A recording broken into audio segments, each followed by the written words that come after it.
হুসাইন বলে, নানা আপনার আব্বা আব্দুল্লাহ কি কোন নবীর মেয়ের জামাই নাকি? বলেন, আমার আব্বার নাম হলো আলী কাররামাল্লাহু ওয়াজহা। আমার আব্বা হলো শেরে খোদা, দুনিয়ার সব কাফির মুশরিকদের জন্য আল্লাহ আমার আব্বারে বাঘ বানিয়ে পাঠিয়েছে। বিষ্ণু বললেন, তাই তো?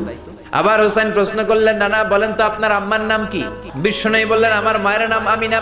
হুসাইন বলল, নানাজি জান্নাতে সর্বপ্রথম যেই মহিলাটা ঢুকবেন ওই মহিলাটা হলো আমার আম্মা জান ফাতিমা।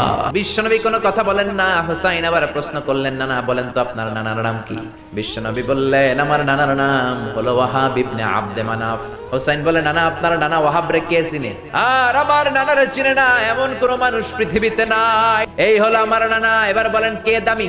বিশ্বনবী আর ধৈর্য ধারণ করতে পারেন না, ধা ধা করে চোখের পানিগুলো ছেড়ে হুসাইনকে বুকের মধ্যে জড়িয়ে ধরেন আর বলেন, হুসাইন তুমি ঠিকই বলেছো, আসলে আমি নবীর চাইতে তোমার দাম আল্লাহর কাছে